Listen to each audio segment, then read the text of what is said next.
Good evening and welcome. Tonight we will be going over the history and geography of Chittagong in Bangladesh.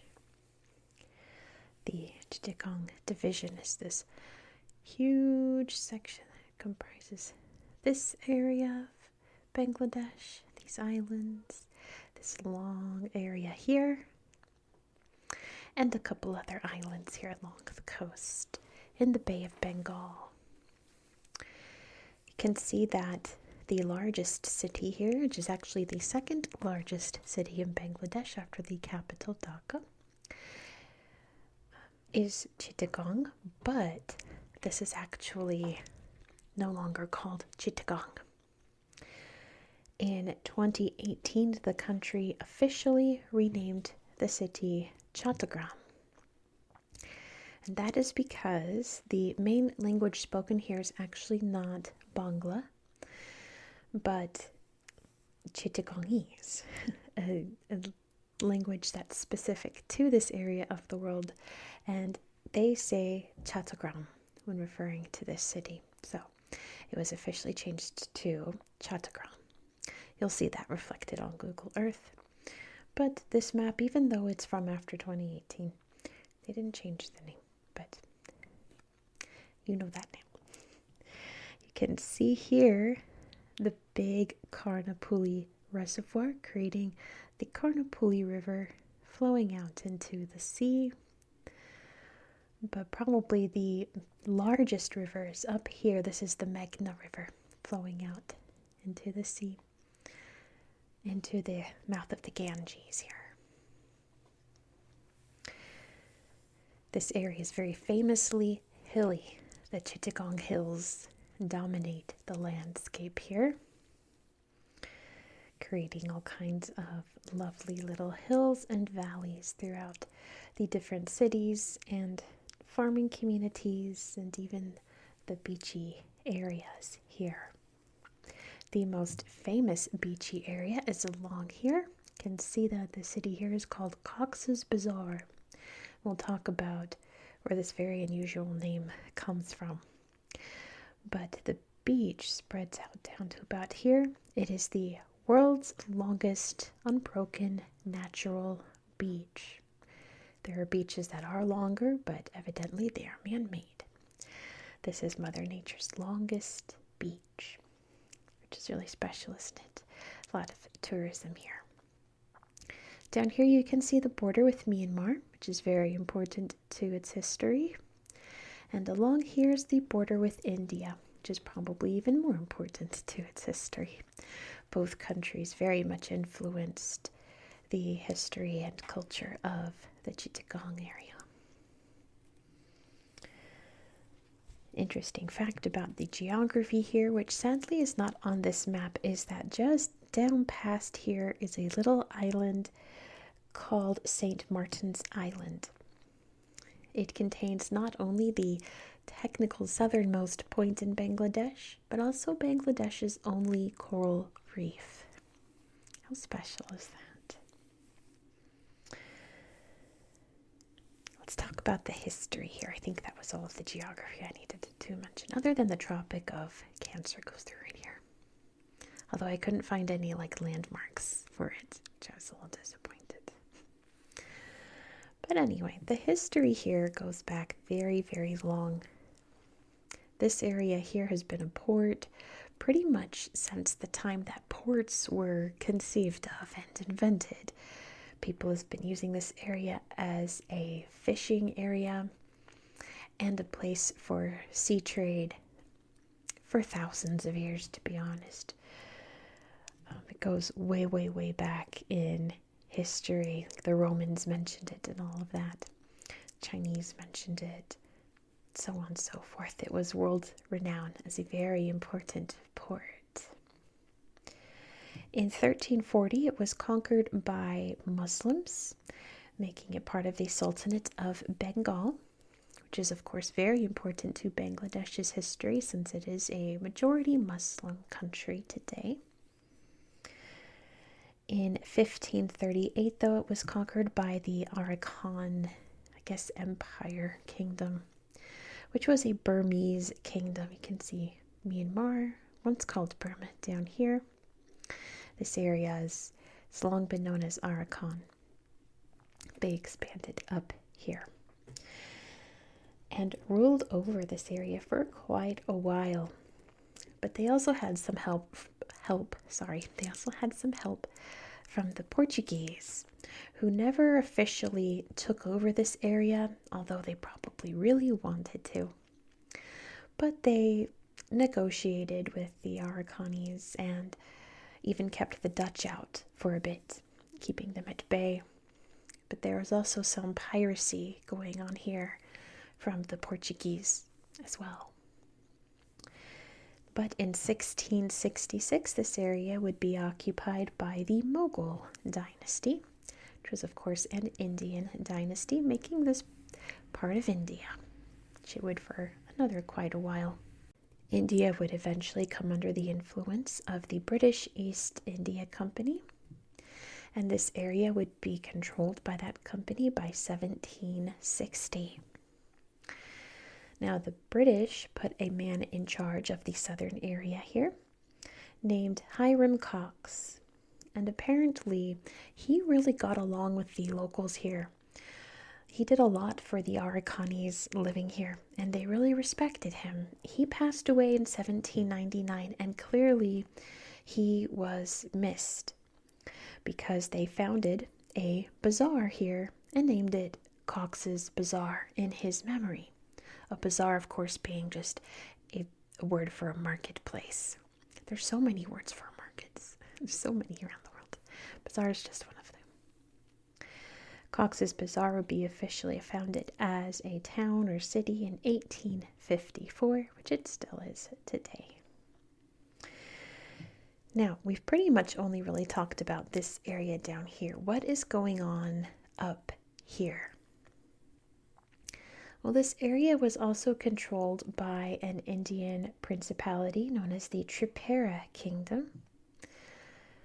Once it was under the control of the British, it became known as a princely state. I guess the British trying to make them feel like they had control over the land, when in fact the British were really just controlling them. But the British called this area Hill Tipperah, because of course the British Empire, they couldn't pronounce anything, right? That's why we have the name Chittagong, because that's how the British pronounced this area. You can still see Tripura is still a state over here. So clearly during partition, when the line was drawn, this area remained part of that Tripura Kingdom culture. And this became part of, well, I'm getting a little ahead of myself. Let's go back to the British Raj. Between the 1910s and 1930s, there was quite a bit of significant resistance against the British. Some in the form of protests, some in the form of, as I say on the channel, to avoid demonetization and to keep you relaxed. Some came in the form of people blowing things up on purpose. But that, of course, came to a screeching halt by World War II, where Chittagong was a very prominent port for the Allies that was controlled by the British. There was a lot, going on in the Indian Ocean in World War II. Japan did bomb Chittagong quite a few times in 1942. But by 1943, disaster struck. Very sadly. There was a massive famine in this corner of the world. Stuff had been bombed, infrastructure wasn't great, food was low. What food there was getting diverted to the British, and the British soldiers stationed there were being sent away to British probably. I even read that some people believe that it was a intentional famine in order to try to convince people to join the military, because then they would be guaranteed food, which I hope in my heart that's not true, but that there's probably a little bit of truth in that, to be honest, which is so devastating. It was a horrific famine at that time. But of course, India would gain its independence in 1947. However, this area would not remain part of India. It would be called East Pakistan and would be part of Pakistan. Pakistan over there was called West Pakistan. And of course, these areas were divided because of religion. It was majority Muslim. Most of India was majority Hindu. And it was to relieve the ethnic and religious tensions. Did it work? Sort of. Not really. It probably created far more problems than it avoided. But we'll never know, will we? We don't have a time machine to see what would happen if the partition didn't occur. Nevertheless, Bangladesh would soon be fighting for independence from Pakistan in 1971. Bangladesh's independence would be declared here in Chittagong. Very special. There was also some violence and combat in this area during the Liberation War. But spoiler alert, Bangladesh would gain its independence. In 1981, another very sad event here in the city. Former President Ziaur Rahman would be assassinated. The house where that occurred is a museum. We'll look at that on Google Earth. His wife and son would go on to become prime ministers of Bangladesh. Fun fact. Another sad event occurred down here in 2012. You can see this town here is called Ramu, but it occurred in this area where someone posted on Facebook. I don't know what it was, and I don't want to know what it was, because apparently it was very disrespectful of the Quran. And the account that posted it was a seemingly Buddhist name. There were riots against Buddhists and Buddhist temples here, which is very, very sad. We don't want to see violence like that. However, this area would see a lot more unrest come 2017 with the influx of refugees coming from Myanmar. Those refugees, those refugees being the Rohingya, which really have been in the news since then. I feel like the world hasn't forgotten the Rohingya Muslims, which Myanmar is, well, we won't get into that. That's a whole other bucket of worms. Let's just say that the government there has been persecuting these people for quite a while. Many have had to flee their homes, and many came over here. Right around here is the world's largest refugee camp. And of course, we'll look at that on Google Earth. Despite all of these very sad events, it seems that life here isn't that bad. It seems like it's pretty wonderful, actually. The cities are thriving. The food looks amazing. There's beautiful beaches, beautiful nature. We'll explore these areas. It's very beautiful, beautiful wildernesses everywhere, and lots of gorgeous farmland here all along the rivers and such. Chittagong does have a reputation for its ship breaking, which is the opposite of ship building. We'll take a look at some of the ship breaking yards that I found, and we'll talk a little bit more about that industry. Why don't we do that now? That was the history of Chittagong Division. Why don't I grab my tablet and we will look at this beautiful corner of the world on Google Earth. Let's go. Here we are in Chittagong. And let's start by zooming out so you can see exactly where we are in the world. Bangladesh is located right here in the armpit of India there. There's the beautiful Bay of Bengal. You can see the Himalayas up here. which creates many of the rivers flowing down through Bangladesh, especially the Ganges and Brahmaputra and the Meghna, like I mentioned. You can see down here is the world's largest delta from the Ganges there, all down through here into the Sundarbans. But we're over on this side of the country tonight. Why don't we start in Chittagong, which I think is a much better name than Chittagong anyway. It's much more fun to say. Now, what should we look at first? I want to look at the beaches last. Let's see. There's a museum I found right here, the Ethnological Museum, where we can see some beautiful cultural artifacts here. We can see some amazing clothes and household items from back in history, some beautiful jewelry. They're making something. Not sure what, but they sure are making it. Looks like some farming there. More gorgeous jewelry. These are lovely.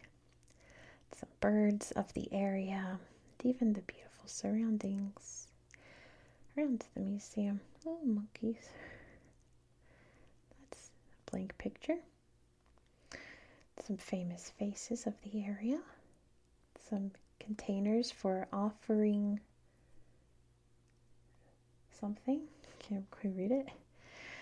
And little dioramas of daily life. Isn't that cute?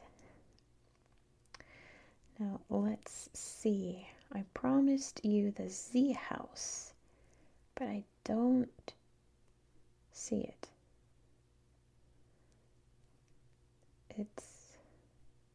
Is this it? I don't think so. Is it? It is. Okay, excellent. The Zia Memorial Museum. Yeah, there was a coup attempt, and he lost his life during that. Nice map there, all the regions of Bangladesh. And it's a nice memorial to someone who worked very, very hard for Bangladesh's independence and essentially gave it his all. Okay. Meeting an unsavory character there. But yeah, there's so much to see here. Look at all of these ships going up the river. As always, I highly encourage you to explore these areas yourself and see what you can find. There's lots of neat little sites around. Look at all the boats. Just wait till we're out there. I think from what I can tell in my research, the most famous site is this beach right here, Patenga Beach. And I hope that's how you pronounce it. Patenga Beach on here. What's the best slideshow? I guess this one here on the actual beach. And look at all the boats in the water there. Those look like fishing boats. Then you go out here and you can see all of the ships carrying cargo. You can see all their little trails in the water as they go. And even like the satellite image has a hard time. You can see it looks like little ghost ships floating by also, but it's also just overlapping photographs. That's what it looks like. Isn't that incredible? But yeah, Patenga Beach. A busy day here. See, look at all the ships out on the horizon. How fun is that? He brought his little horse. Here enjoying the day. And at night, my goodness. What a sight that must be. Look at all the boats. Yeah, at night it must be pretty just to see all the boats lit up. Look at them all.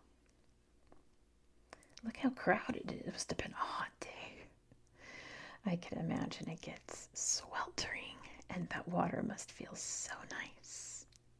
Even just doing this, just getting your feet wet, is such a nice feeling on a hot day. He's not quite enjoying it, though. He looks a little grumpy. All right, I promised you some ship breaking as well, so let's find some. If we look around up toward here,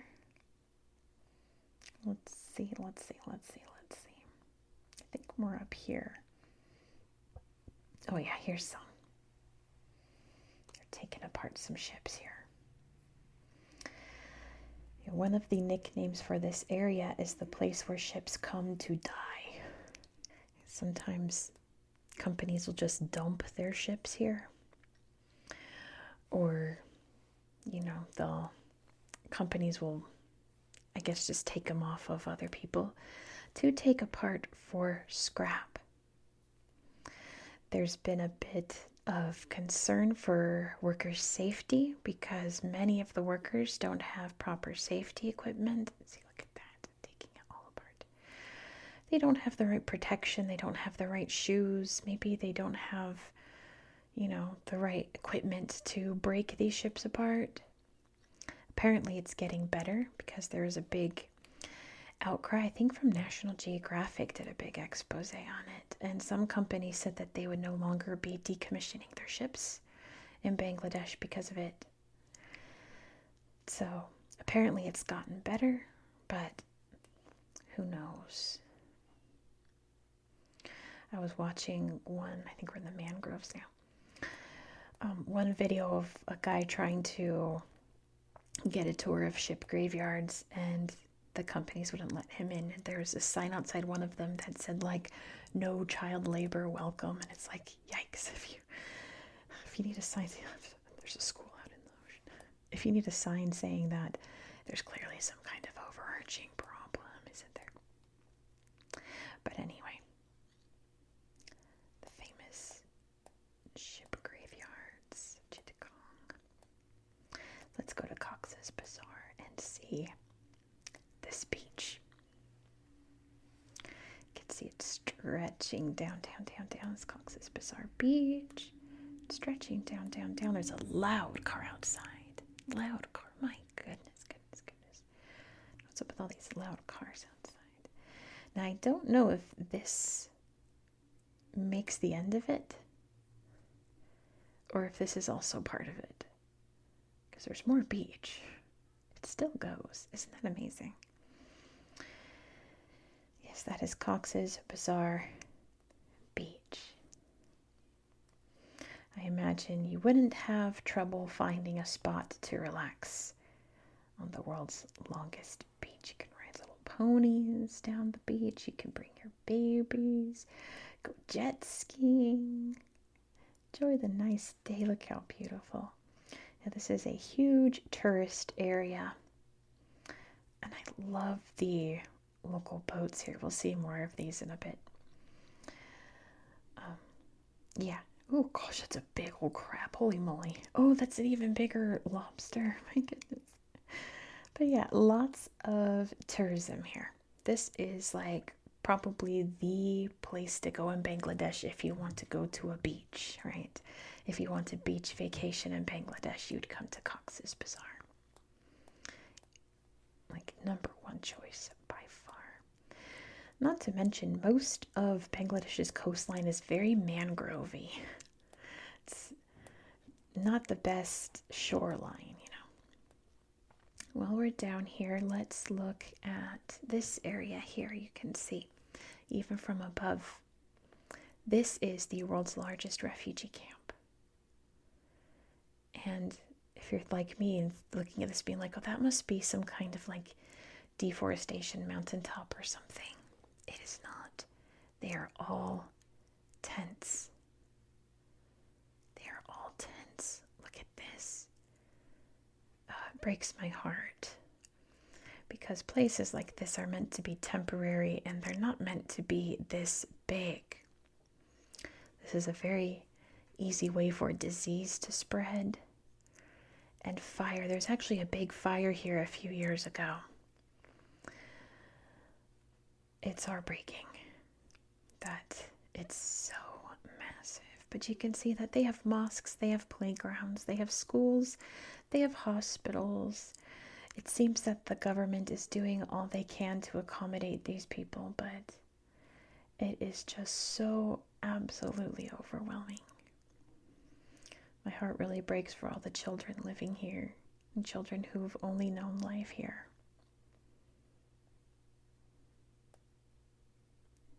This is not a very safe place to live. You get like crime and, during the rainy season, I'm sure that it gets pretty dilapidated, but it's so sad. Hopefully there will be a time where these people can safely go home. I don't know when that will be, but we hope that it's someday. While we're down here, I want to show you St. Martin's Island. It's very resorty and vacation-y. You can see the beaches here. Let's just look at this slideshow. St. Martin's Island, to see more of these beautiful fishing boats. Lots of beachy goodness here. Beautiful trees. It's pretty much paradise. It's a gorgeous little island. You can see the resorts, retreats, beach stay, palm garden, Simbad Experience Resort, and beyond. My goodness. We come down here, we can see Bangladesh's last territory. This little bar of rocks here is as far south in Bangladesh as you can go. You can see more of these absolutely gorgeous fishing boats. And yeah, this is it. This is as far. I wonder if this sign says that. This warning.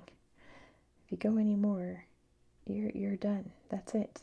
There's no more country after this. How neat is that? You know I love my extreme points. Let me see. Let's look at the coral stone. Like I said, see, look at these beautiful boats. Oh, it's so pretty. I love those boats. Home to the only coral reef in Bangladesh. That coral's obviously no longer alive, but I assume you can go scuba diving around and see the coral. That's still alive, hopefully. Let's head up here and look at some wilderness. Here's the wildlife sanctuary. We can see the beautiful forest here. Gorgeous hiking. You can see, look how green, my goodness. I know that's probably a saturated picture, but still. It's very green out here. All this beautiful lush forest. Little rivers, hiking trails, lookouts over the mountains, rushing waters, and some calm waters as well. Looks like a farming area there. It is lovely, lovely, lovely, lovely. You can see it gets a little more mountainy here than usual. But like I said, this area is quite hilly. It's like the leftovers from the Himalayas. It's like I guess like the lower Himalayas, right? Let's not go into India, not today, fortunately. We can look up here. There we go. I promised I would shout out Kumila to a viewer. Hello, hello. I looked all over because the Tropic of Cancer goes right through here. And I thought there would at least be a sign somewhere, but I couldn't find one, so you'll have to let me know if there is one. Here's a little industry town here. Looks like it's got some lovely little lake areas. And look at this. Look at all these horses. It looks like there was a Ferris wheel that got decommissioned and made into a centerpiece, is what that looks like. I wonder if that's what happened. We can see that this area is more all about farming up here. You can see all the little farms. How cute. Little beautiful patchwork farms there.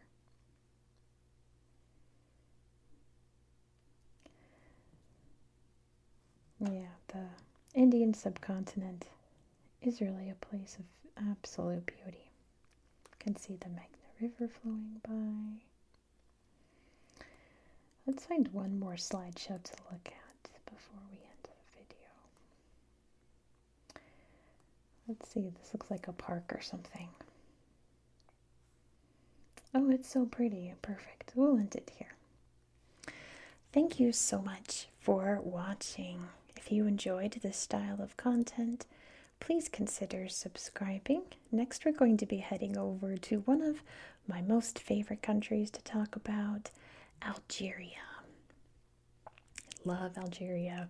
Love my Algerian viewers.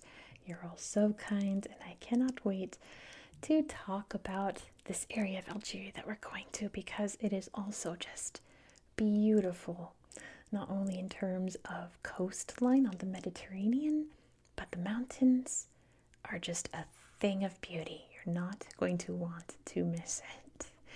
Really, every place we're going to this week has just some of the most beautiful photos on Google Earth that I have seen in a while.